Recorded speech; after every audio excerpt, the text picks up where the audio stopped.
The Ganga plains, Yamuna in the west to the Bangladesh border in the east. The Ganga plains are very fertile. Ganga plains वैसे बहुत fertile होती है.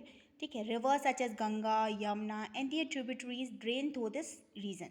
The region has very gentle slopes and has this region is densely populated due to development of agriculture, industry, transportation and towns.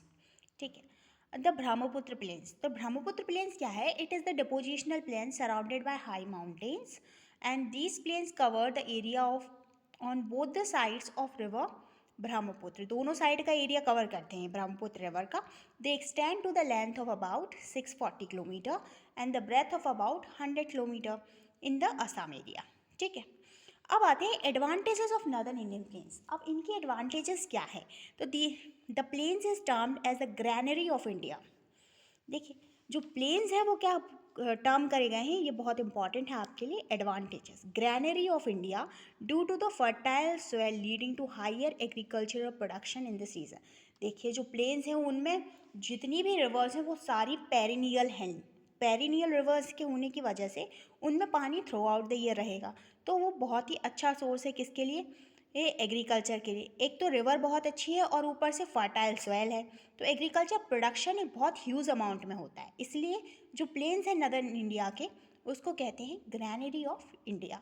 Agriculture is developed more due to the presence of many perennial rivers and canals that provide the necessary irrigation facilities.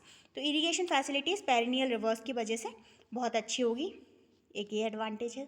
दूसरा, due to high ground water table the region is also famous for well irrigation. बहुत high water ground water रहेगा वहाँ पे, तो इसलिए भी बहुत famous है. और वेल इरीगेशन के लिए कुओं से पानी और इरीगेट भी हो सकता है वेल से. ओके, तो ये भी एक एडवांटेज है नॉर्थ इंडियन प्लेन्स का. Many rivers are navigable due to gentle slope of the region. Therefore, even inland water transport is well developed here. और बहुत ही जो रिवर्स हैं वो नेविगेबल है, वहाँ से पानी से निकला जा सकता है, तो वहाँ का जो वाटर ट्रांसपोर्ट है वो भी अच्छे से डेवलप हो जाएगा. Road and railway transport network is well developed due to the flat topography. और उसकी फ्लैट टोपोग्राफी की वजह से रोड और रेलवेज भी और ट्रांसपोर्ट भी बहुत अच्छे से वेल डेवलप्ड हुआ नॉर्दर्न प्लेन्स में, north Indian plains. Deposits of petroleum and natural gas are found in the sedimentary rocks of the region in the northeast. North में यहाँ डिपॉजिट्स मिलते हैं किसके? पेट्रोलियम के, नेचुरल गैस के. तो पेट्रोलियम तो बहुत ही ज़्यादा यूज हो रहा है हमारी कंट्री में, तो उसके लिए भी ये बहुत अच्छा रिसोर्स है. It is one of the most densely populated region of India. बहुत सारे लोग नॉर्थ इंडियन प्लेन्स में बसे हुए हैं. रीज़न उनका सेटलमेंट का यही है कि वहाँ एग्रीकल्चर बहुत अच्छा है और मतलब एक ह्यूमन बीइंग सर्वाइव कर सकता है, ऐसी कंडीशंस है. तो मतलब अच्छी ही कंडीशंस हैं. The great religions of the world, जो बहुत अच्छे ग्रेट रिलीजन्स हैं जिसमें आता है Hinduism, Buddhism, Jainism, Sikhism, have originated in this region and many sacred places and centres of pilgrimage such as Amritsar Punjab में है, हरिद्वार उत्तराखंड में, वाराणसी अपना यूपी में और बोधगया बिहार में है, etcetera found in this region. तो इसी के साथ नॉर्थ इंडियन प्लेन्स कंप्लीट होते हैं हमारे. अब आते हैं द प्लेट्यू रीजन. अब प्लेट्यू रीजन क्या है इंडिया का? The plateau region is a part of a shield region, hence it is considered as a stable landmass having greater thickness of the crust. It is a triangle shape. ये जो plateau region है ये देखिए आप, ये triangle shape में, नीचे से देखिए ये plateaus हैं. Triangle shape में with a height of about 300 meter to 900 meter above mean sea level and the plateau region is divided into two parts. और ये प्लेट्यू जो रीजन है वो दो पार्ट्स में डिवाइड करता है by the rift valley of Narmada river. Narmada river की रिफ्ट वैली की वजह से दो पार्ट में डिवाइड कर जाता है plateau. The northern part is termed as a north Indian plateau and the southern part is termed as south Indian plateau. तो दो प्लेट्यू हो गए. जो नॉर्थ में रहता है वो नॉर्थ इंडियन प्लेट्यू कहलाता है और जो सदर्न पार्ट में रहता है वो कहलाता है अपना साउथ इंडियन प्लेट्यू. अब जो नॉर्थ इंडियन प्लेट्यू को डिस्कस करते हैं, it extend from the Aravali ranges, Aravali mountains. याद है आपको अरावली माउंटेन्स कहाँ था? राजस्थान में. In the west to the Rajmahal hills in the east. ठीक है. The part of this plateau is identify by different names from west to east. They are the Malwa, Bundelkhand, Baghelkhand and Chhota Nagpur plateau. अब south की तरफ आते हैं. The South Indian Plateau is also termed as Deccan Plateau, and this plateau also subdivided into Maharashtra Plateau, Karnataka Plateau, Telangana Plateau. The Western Ghat or Sahyadri forms the western boundary of the South Indian Plateau. Kalsubai, 1646 meter, is the highest peak in the Sahyadri.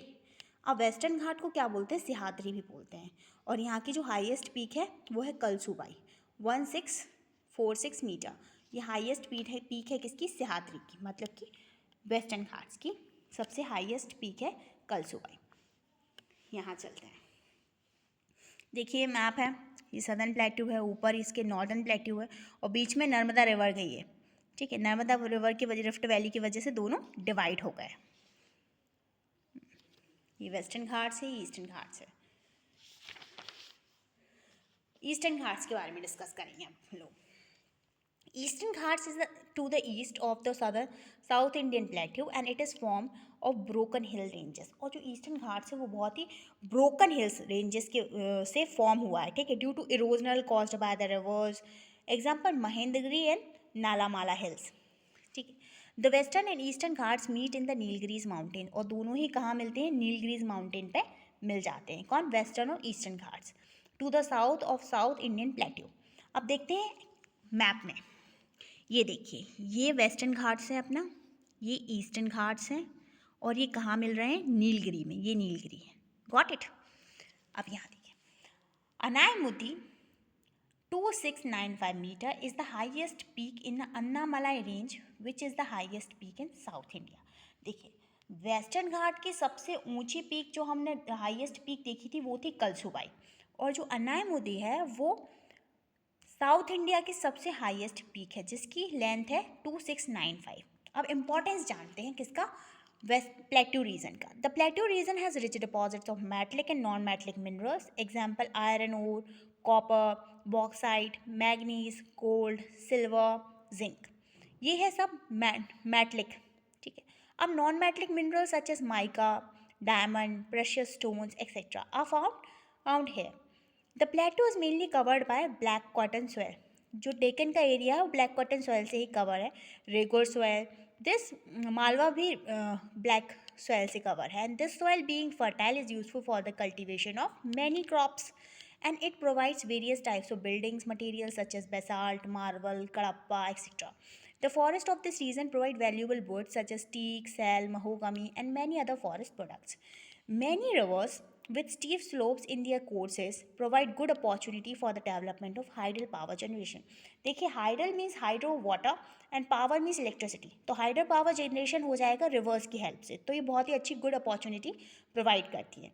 तो ये एक अच्छा importance है किसका, plateau region का। Many hill station such as Ooty, Kodaikanal, Mahabaleshwar etcetera are found in this region, hence there is a potential for development of tourism. बहुत ही अच्छा पोटेंशियल है कि यहाँ पे टूरिज्म डेवलप हो सकता है। This region is also rich in varied medicinal plants, तो बहुत सारे वेरियस मेडिसिनल प्लांट्स हैं, तो बहुत ही रिच एरिया है यहाँ का।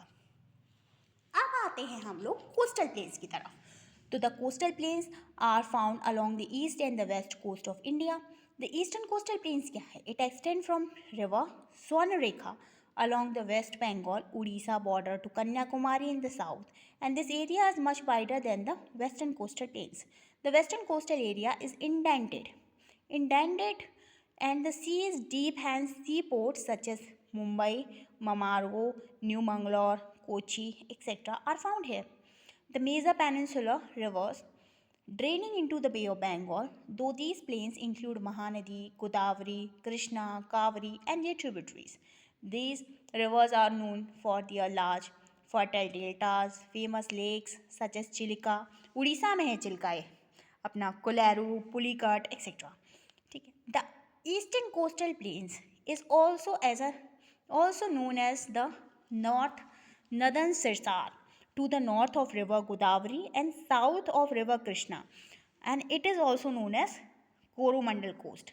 तो नदन सिरसार कहते हैं ईस्टर्न कोस्टल प्लेन्स को, to the north of river Godavari, Godavari के नॉर्थ में नदन सिरसार का एरिया है, और साउथ ऑफ रिवर कृष्णा में ये कोरोमंडल कोस्ट है।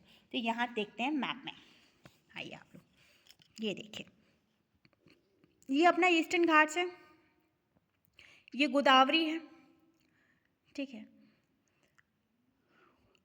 गोदावरी है और गोदावरी के जो नॉर्थ एरिया में है ये रहा अपना northern सिरसार।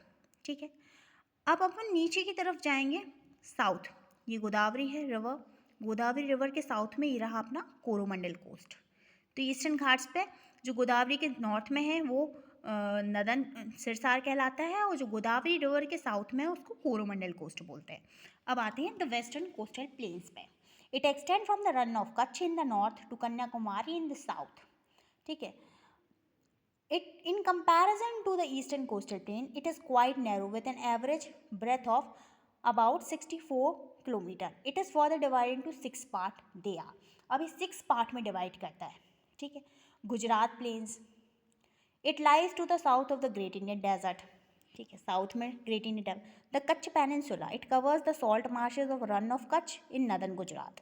The Kathiawar Peninsula, it covers the coastal region to the south of the Kutch Peninsula. Or the Konkan coast. This section extends from Daman to Goa for a distance of about 500 km. Konkan coast के बाद है the Kanara coast. It covers the coastal plains of Karnataka and has a length of about 300 kilometers.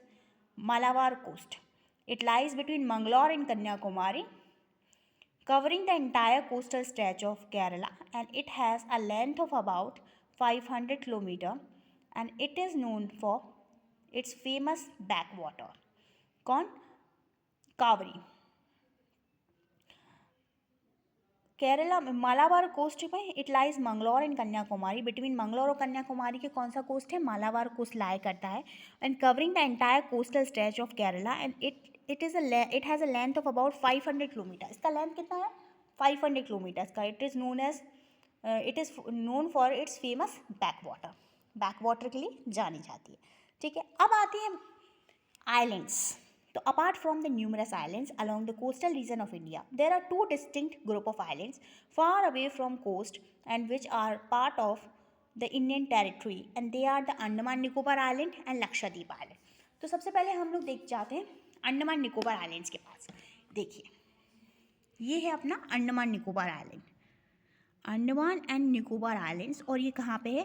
Bay of Bengal में. ये बे of Bengal में situated है. They are 265 in number, और कितने numbers हैं? 265 in numbers. Extend to the distance of about 590 kilometre. They cover an area of about 7,950 square kilometer. These islands are also called the Bay Islands. इनको Bay Islands कहते हैं क्योंकि ये कहाँ situated है? Bay of Bengal में. The Andaman group of islands are separated from Nicobar group by the 10-degree channel. Andaman जो निकोबार से सेपरेटेड है कितने चैनल पे? 10 डिग्री चैनल पे सिचुएटेड है, सेपरेटेड है.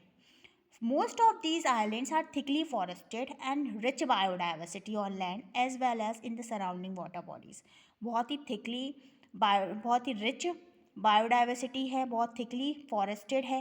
इंदिरा पॉइंट, अभी ये देखिए southern most point, Indira point is at the southern tip of the Great Nicobar Island. और ये साउथ में है, सबसे southern tip पे है ग्रेट निकोबार आइलैंड के, और ये इंडिया का भी सबसे southern पॉइंट है इंदिरा पॉइंट. लक्षद्वीप आइलैंड. तो सबसे पहले मैप देखते हैं कि लक्षद्वीप आइलैंड कहाँ सिचुएटेड है. ये देखिए, ये अपना अरेबियन सी है, ये अरेबियन सी है. अरेबियन सी के नीचे जाइए, ये रहा अपना लक्षद्वीप आइलैंड्स. तो लक्षद्वीप लिटरली मीन्स, लक्षद्वीप का मतलब था 1 लाख आइलैंड. ठीक है, however there are only 25 islands, लेकिन वो रियल में 25 आइलैंड्स हैं in all. They are form by coral deposits, और कोरल के डिपॉजिट से फॉर्म हुआ Lakshadweep island. Therefore they are called coral islands, और इसलिए उनको कोरल आइलैंड्स भी बुलाते हैं. These are scattered over an area of about 109 square kilometers, and these are flat islands with an elevation of not more than 5 meter above main sea level. चलिए map देखते हैं. ये अपना लक्षद्वीप आइलैंड है, Kavaratti situated है यहाँ पे, 9 डिग्री चैनल भी है, मिनीकॉय लक्षद्वीप आइलैंड के नीचे.